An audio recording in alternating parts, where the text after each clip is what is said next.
अष्टमी बहुत सुंदर दिवस है।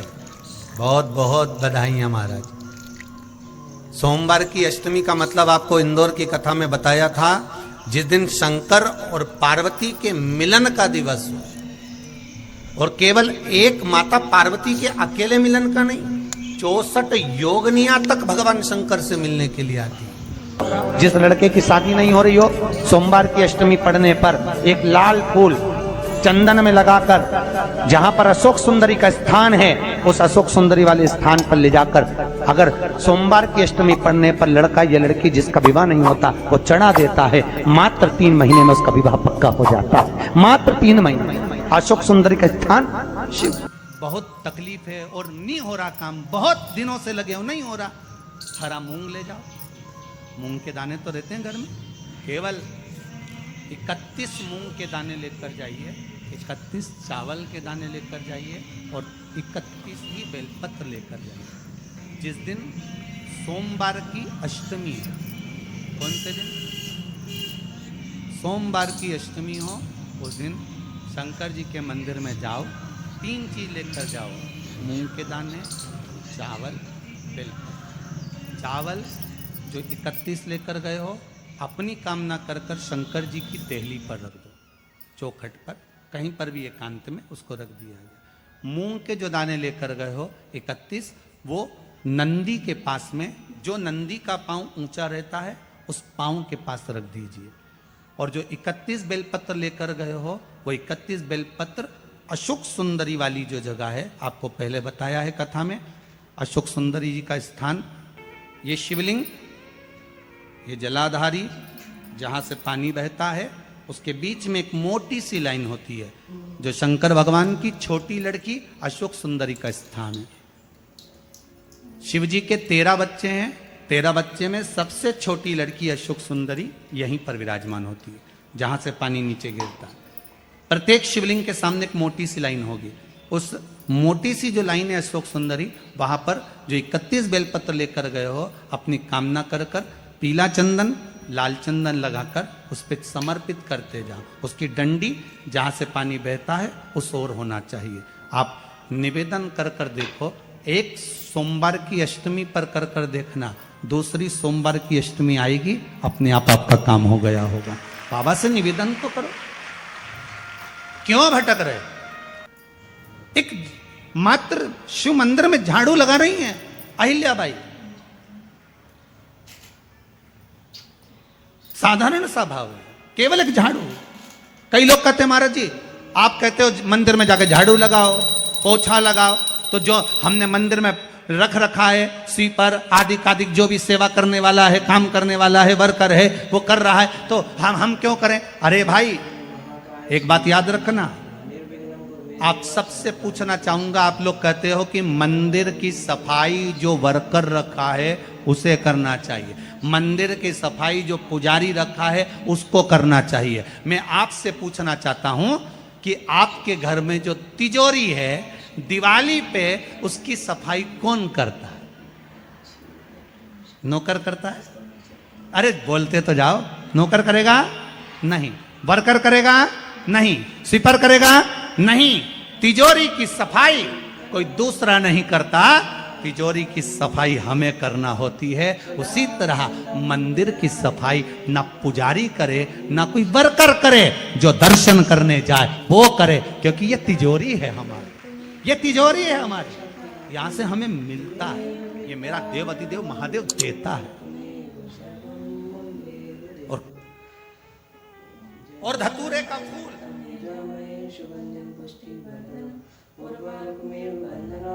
कांटे वाला धतूरा, और उसमें लगने वाला एक पुष्प। आस्था चैनल पर आप लोग देख रहे होंगे धतूरे के फूल का दृश्य। धतूरा और धतूरे का पुष्प, छोटा सा पौधा है, ज्यादा बड़ा नहीं है, कांटा लग रहा है, धतूरा लग रहा है, और उसमें भी साधारण धतूरा नहीं, जिस धतूरे के नीचे की डंडी लाल कलर की होती है, अगर वो सोमवार की अष्टमी को देव अधिदेव महादेव को समर्पित करी जाती है, तो उसके घर में कभी संपदा की कमी नहीं होती है।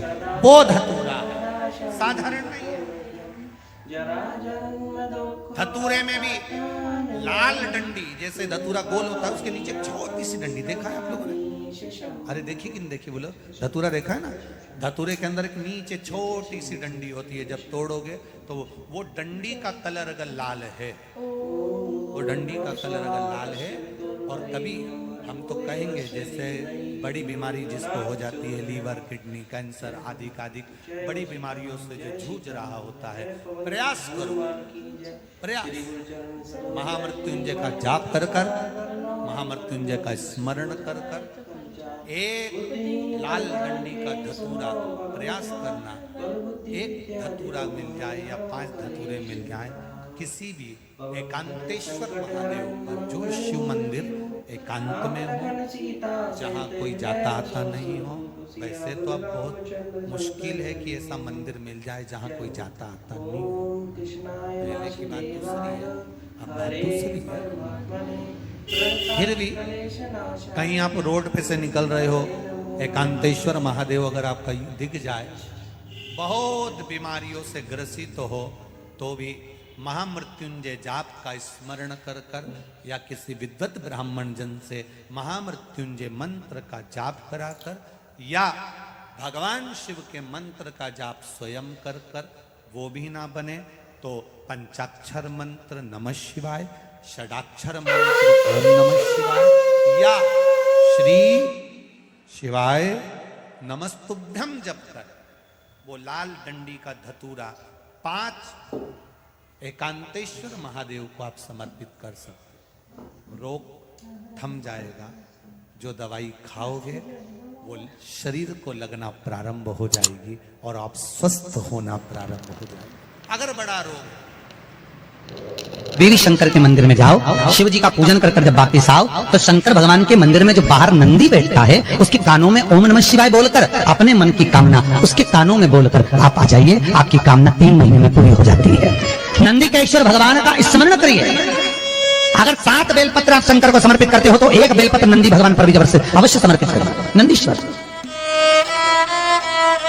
भगवान शिव को समर्पित, 1 बेलपत्र नंदीकेश्वर की ओर चढ़े। और बहुत ध्यान दीजिए महाराज, अगर कोई काम अटक रहा है, नहीं हो रहा, बहुत प्रयास करा, तो भगवान शंकर के मंदिर में 5 बेलपत्र चढ़ाइए।